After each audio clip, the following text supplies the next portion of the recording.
He kōna ipurangi tēnei nā te reo irirangi o Aotearoa. Hello? Ooh, is this thing on? Hello, podcast people. Joseph's mother, Pauline Stockhausen here. Seems Joe has had a lot to say already, but I thought it was time that I had my say. This episode is all about parenting, and seeing as Joe is not a parent, I don't really see why he should have all the time on here. He might think he knows it all, but let me tell you a couple of things he hasn't been telling you. Like back when he was really little, he did... Mum, what are you doing in here? I'm having a little chat with your podcast people. Don't just come into my room and touch my stuff. Oh, calm down. I just thought as seeing this episode is about parenting, maybe I should do the hosting. Oh, you should have asked me first. Well, I'm asking now.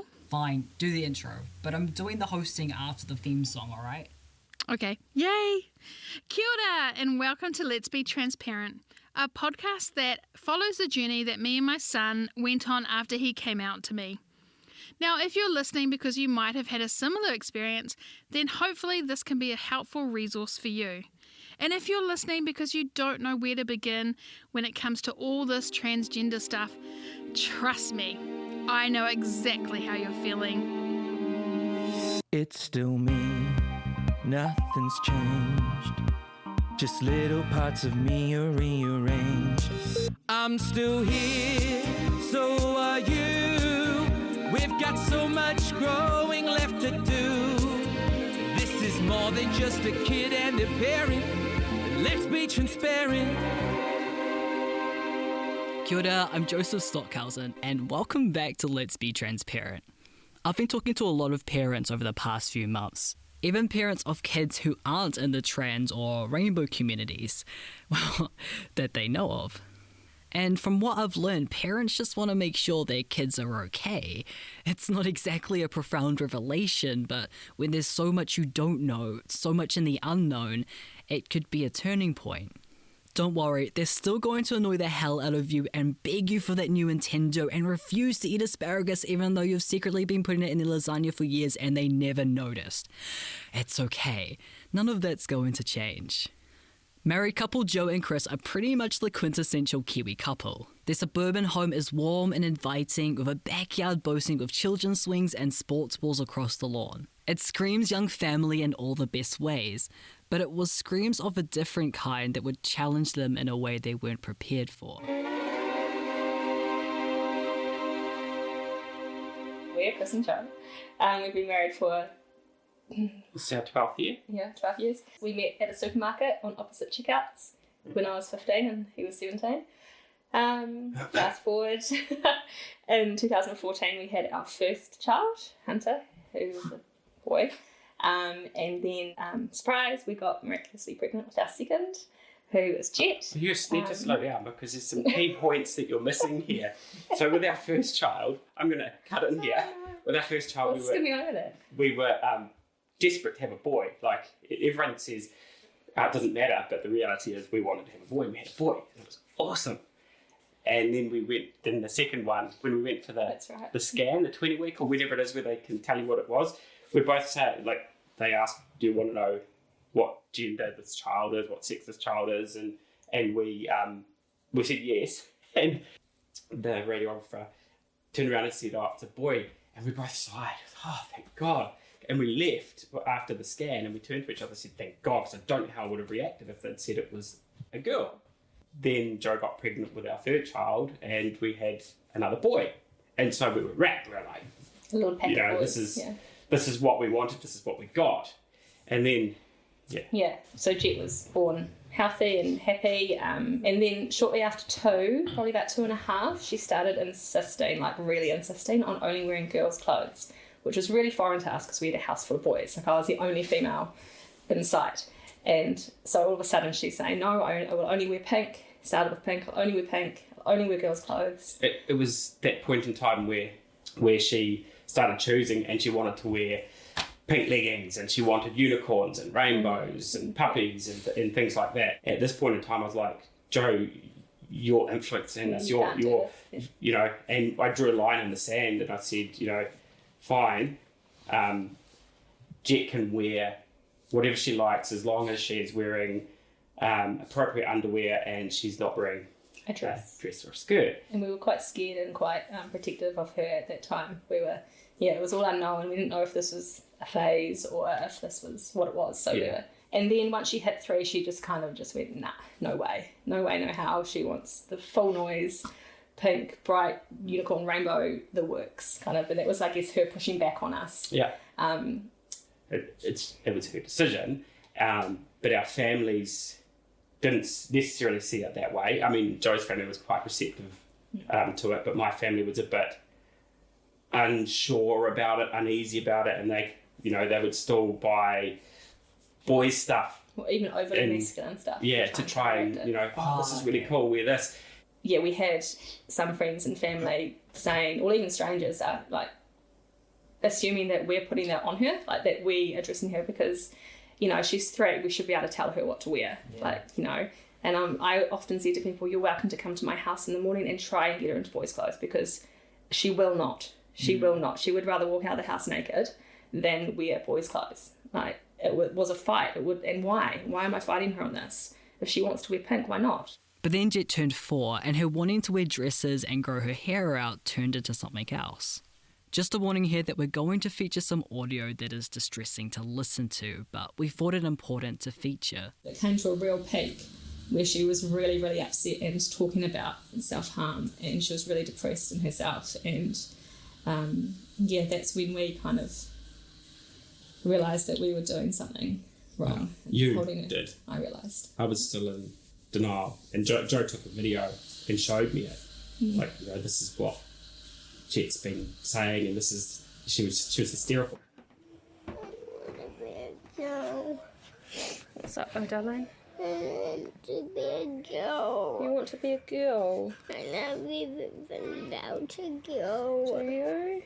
You love everything about a girl. It's okay. Why can't I be a girl? When you're an adult, you can decide, darling. How can I grow out my willy? You can't grow out your willy, darling, but when you're an adult, okay, you can talk to doctors about that, okay? But you have to wait until you're an adult. Hi. Alright? I know it's super tricky. I want to be a girl. Oh, puppy, I know. I want to be a girl. I know you do, my darling. I love you. Hearing this is harrowing, but it speaks to how strongly she was feeling these emotions. This is when they knew it wasn't something that was going away anytime soon. Went from there where Joe started doing a lot of the research. The reality is, I was totally in denial about the whole thing. I was just, I'm a man, Jet's a man. This is a phase. This isn't happening, and totally in denial, and for all the wrong reasons, just ignorant to it, really, more than anything. And I think a lot of guys are. Chris really struggled with this new development, but now they reflect on how lucky they are for Jet to be so aware of herself at such a young age. For us, I think we've got it easy. Yeah. Because we can learn, and because we have to learn, because it's not something that, it is foreign to us at least, and but we've got a lot of time to support and learn, rather than a child who's been hiding something or being suppressed by their parents until a point where they get to where they have control and they can come out. Not only that too, I think we're really lucky that Jet was able to know what was different in her and be able to articulate that. Like, I've spoken to a lot of parents whose kids haven't been able to express that until teen years or even later, and just know, they'll say, I knew something was different but couldn't identify what it was, and it caused a lot of inner turmoil within them throughout their primary years and teen years. And we're just really lucky, I think, in Jet, that she is so familiar with what it is that's wrong inside her and how to change it, that she wasn't identifying with her outside appearance, and that needed to change. We shouldn't be in control of that. But that we removed all restrictions, and we said we were wrong, we admitted that we were wrong, we shouldn't have been saying that you have to wait till you're an adult, that you can be a girl now, or whatever you want, you can wear dresses, you can remove everything that we said, just take that all away.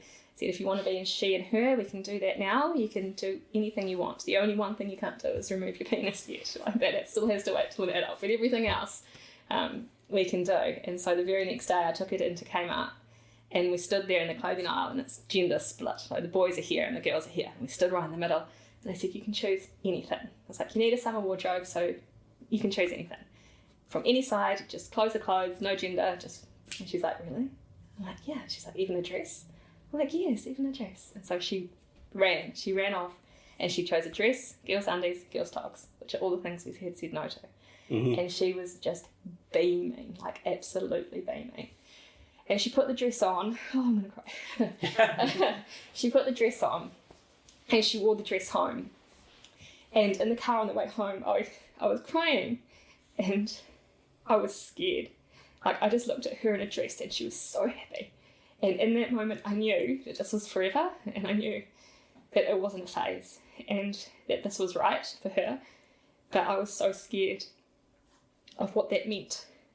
And I didn't know what it meant, and I didn't know what it meant for her as an adult, as a teenager, through school, everything. I was thinking of these ridiculous things, like how is she going to find love, and how is, all these far off things that are 20 years away.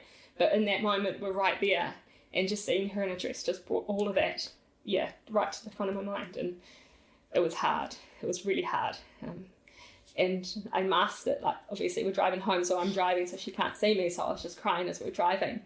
But yeah, she's in the back, swishing her dress around, and just the happiest I've ever seen her. And yeah, we were just complete polar opposite emotions in that moment. And yeah, I think that's that was definitely the start of her transition.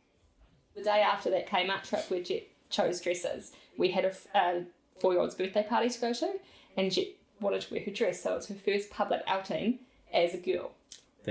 And so Jet was so nervous. She was like, what am I going to say? And she was like practicing in the car, like, okay, if someone says to me, why am I wearing a dress? I'm going to tell them that clothes are clothes, and it doesn't matter, and I can wear what I want. And I'm like, okay. So she's like practicing and like all puffed up and all proud. And so she walked into the house full of all the kids that she sees every weekend. Like they're our close friends.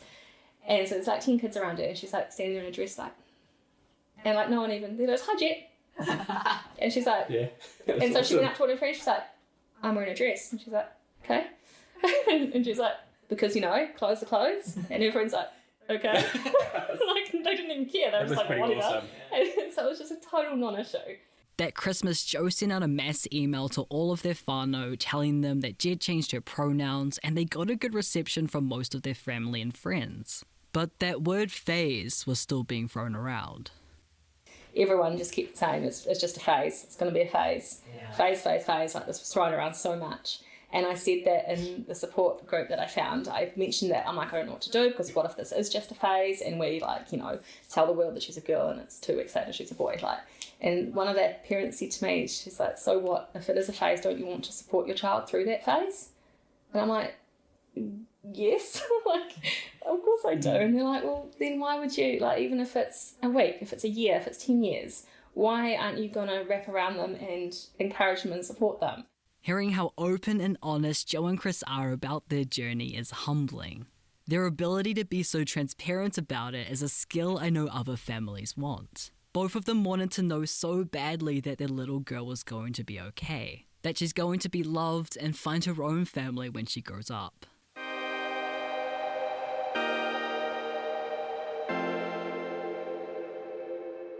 Well, our next guest is special in the fact they made their own family. But first, we'll have to buckle up and make sure our seats are in the upright position.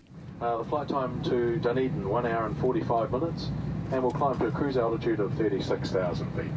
Good conditions for flying today, 1 or 2 little bumps out there.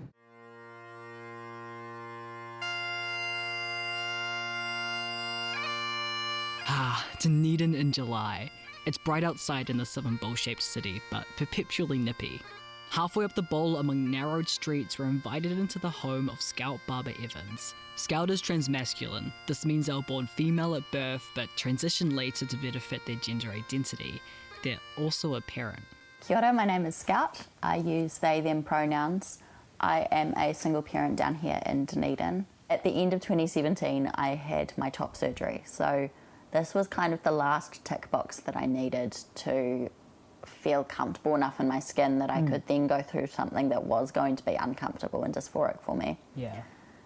And around this time, I started researching into the possibilities around whether or not I could safely conceive a child and safely have a pregnancy. And in the end, I found this community of thousands of parents from around the world who were transgender or non-binary. Oh, wow. And who had had children themselves or who were planning to. And there were just photo after photo of beautiful, healthy babies that these people had given birth to themselves and gestated themselves. So I ended up speaking to my endocrinologist about it. I got, the all clear from her. We did some blood tests to make sure everything was okay. I found that I was having to lie to some doctors and some mental health professionals especially, because I felt like if anyone knew how much I wanted to have children one day, that they wouldn't allow me to transition. So transition was much higher on the priority list than having children, because it's what I needed to be well enough to have children and to, survive and to find strength in my life. I came off my testosterone and I found a sperm donor. I actually managed to conceive in the first month of trying, which I was incredibly lucky. So she was conceived in March. I gave birth in December at 41 and a half weeks pregnant.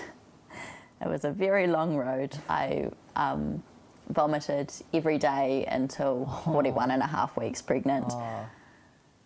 But now I've got this 2.5-year-old and she lights up every room that she's in, and she's so clever and articulate and funny and the best thing that I've ever made. Scout's story is remarkable, and not surprisingly, it made national news that in turn went global. I'll move on to our next story. It's about pregnancy, the nausea, the back pain. None of your clothes fit. For months afterwards, actually. But looking forward to meeting your baby and becoming a parent makes it all worth it.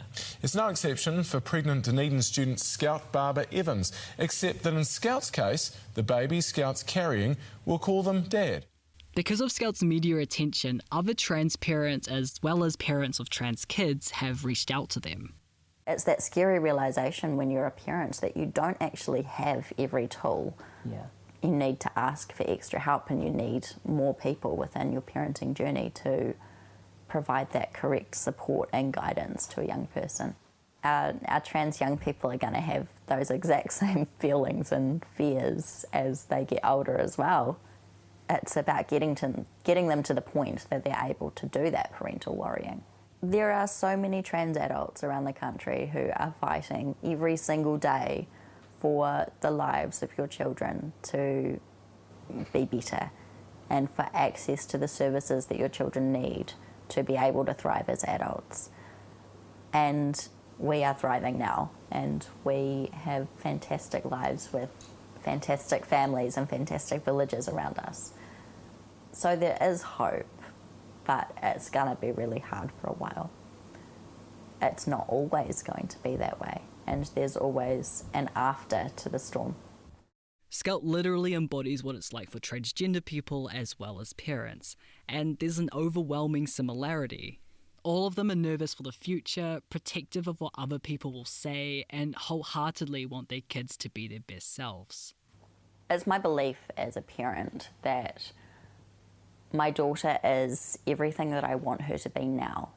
And, it's my job to help her develop the innate qualities that she already has to apply them when she's an adult. So she's a little person. I don't think we give our toddlers enough credit sometimes for how much they are or how much they bring to the table, but she's everything that I want her to be already. I can sit here and talk with Scout all day, but I have a plane to catch and it's freezing. But after landing back into Auckland, we wondered one thing. Scout referred to their daughter with she/her pronouns. How do they approach gender in parenting? We quickly jumped onto Zoom and asked that very question. We're still working on that whole concept of what it is, and I'm in absolutely no rush for her to learn. But it is, her gender identity is up to her, and if she asks to be referred to with different pronouns, then that's a choice that we're going to let her make. So it's kind of, you're just not going to worry about it. It's like, it's kind of something if she brings it up later on, then, you're going to do something about it then, but you're more sort of just kind of chilled out about the whole situation. Yeah, absolutely. And I don't want her growing up with any sense of conflict around it. I don't want her growing up with people constantly correcting her or pushing their own agendas onto the way that she identifies. And some people would say that by using she, her pronouns that I'm doing that, but that would suggest that the use of they, them pronouns is inherently neutral. And for myself, the use of they, them pronouns is actually something that is so meaningful and so important. And I can't comprehend the idea of thinking about it as a neutral thing when it represents something to me. I want her to keep living her life, bringing me magnets and triangles, not go on the square magnets. I'm sorry that I put the triangles on the square magnets. That was really horrible of me, wasn't it? It's not a life that I want her to have to live. If she comes out as gender diverse and she wants to change her pronouns, then we will do that, and I will push and advocate for her. But I don't want her growing up with that association between conflict and pronouns. Hi. Hello? Sorry. One of those days. Good to see you too. Say hi to your brother. Hi, Mabel. Oh, Moo fell asleep. How was the flight? It was alright. It was good. Yeah. It seemed like it was cold down there. It's freezing. It's so freezing. But something I wanted to ask you was, hearing back Joe and Chris's story with Jet. Yeah. I was wondering how your interpretation of it and your opinion and what you thought. Listening to Joe and Chris was just it was so close to home for me, because I know exactly how they felt. You feel like you are not sure what the right thing is to do, and I can, just hearing that in their voices, the denial, I had the denial. But then, us playing the little clip from Jet and how she felt about her body, I bawled. Oh my God, I'm crying. It was just so emotional. Yeah, I haven't come across any examples of someone just so dysphoric and emotional, especially someone so young. That was wow, she knows it's what, that she's in the wrong body. Yeah, from someone so young. It took me ages. Years, yeah. And it takes some people a lot longer than me as well. I wondered about that, if it was because of the way I brought you up, and that's why you didn't have clear gender boxes, because I brought you up practical, just how I was brought up. I didn't force dresses on you. We were a very adventurous family. We were always camping and tramping and climbing trees, and that's exactly how I was brought up. And I just brought you up the same way, practical clothes for practical days, duty clothes for every day, and dresses for when we went out on special occasions. I wasn't really a mother that dressed you up all pretty and nice for everyday living, because everyday living was digging holes, building sandcastles. Mud pies. Yeah, mud pies. Having mud pie fights, doing water slides, mud slides. And I was in Scouts as well, and that was my... Yeah, and that's how I grew up. I was making huts in the bush, and You know, and I was talking to Mum about it, and she was like, well, that was how she was brought up. You know, you were outside all day playing, and you only really wore dresses on good occasions, and that's about it. So, you know, do you think because we were quite fluid in that and it wasn't very clear? It definitely makes sense that I started to be dysphoric when it was compulsory for me to wear a skirt at school. Yes. Because I changed schools into my intermediate to high school, and it was compulsory for girls to wear dresses. Yeah. And the uniform that you had in your primary school, you had the option for shorts, and you always, you always wore short or pants. Yeah. You know, and I didn't even thought anything about it. I just thought that was practical, because why would you wear a skirt at school when you're running around playing at lunch? Yeah, well, I think that was sports. For primary, but like I was always, you know, doing tag rugby. We like lob off the tag off the person's waist. Yeah, that was my every lunchtime, and everyone wore shorts, you know, for PE. But I don't know. I can't really comment on it because I've never really actually thought about all of that before. No, I know, but yeah, hearing little Jet and how she felt and her tears and, you know, oh my God, I'm crying again. Are you? Yes, like it just broke my heart. You know, you could hear the pain in her voice. One thing that I really loved about Jet's story was the Kmart trip, because I was there with her. I was like in the aisles and I felt her excitement because I had felt her excitement. You know, there's social barriers, but there are barriers there that you're like, I can't wear this, I can't play with these toys, I can't like this kind of show. You know, I loved Ben 10 when I was... right, yes you did. I loved it.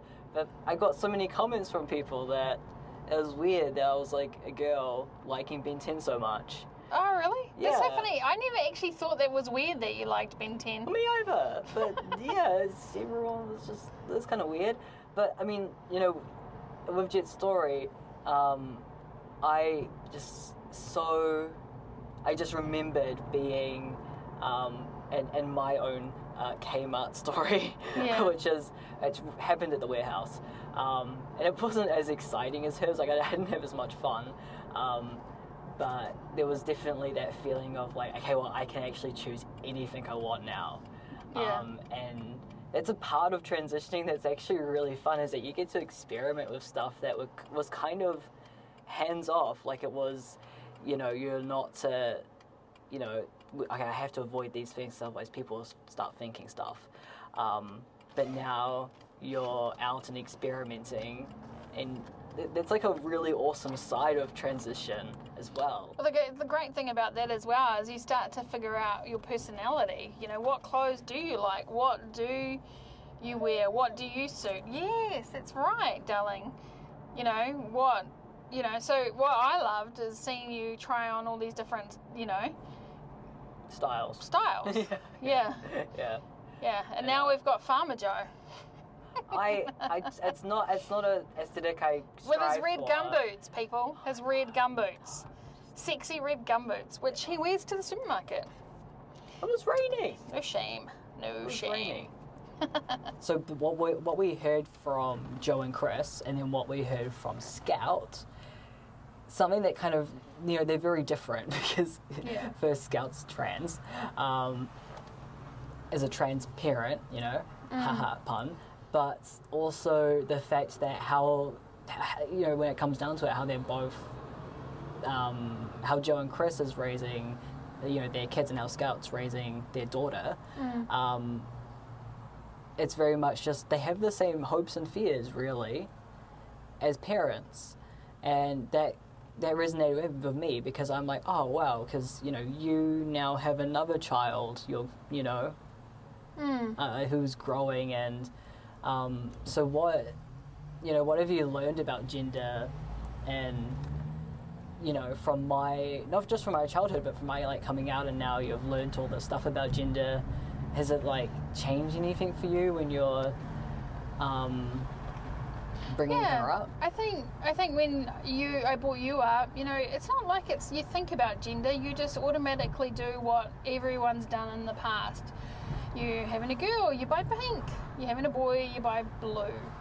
And I think this time, you know, I joked, you know, like when I was pregnant with Mabel and we didn't know she was a girl, people asked me, you know, what do you want to have? And I was just like, well, it doesn't really matter because they can change. Yeah, they can change later on. The other one, either you know, I both. started out with a girl, now I have a boy.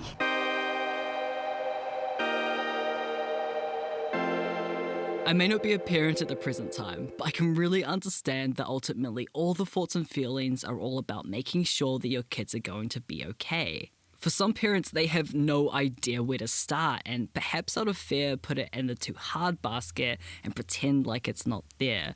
But it is, and it's not gonna go away. I am yet to meet any parents of transgender youth who haven't benefited in any positive way from having the courage to engage in conversations on the topic. It's all about getting to know your young person for who they are, and as a parent, well, I think you deserve that.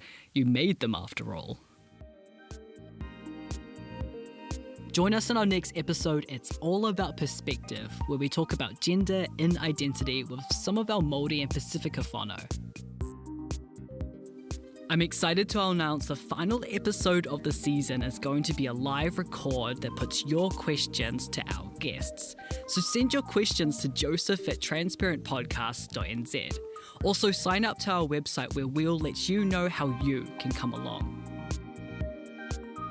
A big thanks to today's guests, Joe, she, her, Chris, he, him, and Scout Barbara Evans, they, them. Thanks again for listening. I hope you're enjoying the series so far. If you've got any questions or want more information on anything you've heard, we've put together a whole list of resources from each episode on our website, transparentpodcast.nz. Let's Be Transparent is available on Apple Podcasts, Spotify, iHeartRadio, or wherever you find your podcasts. If you've enjoyed listening, then I'd be really grateful if you gave us a rating and leave a review. Let's Be Transparent was created and presented by me, Joseph Stockhausen, he, him, and my mum, Pauline Stockhausen, she, her. Our theme song was written and performed by Maxwell Apps, they, them.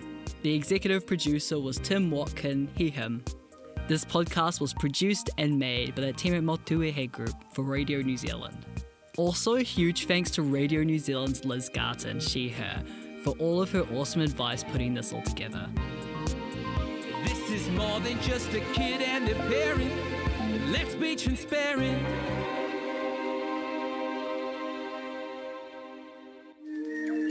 This is an RNZ podcast.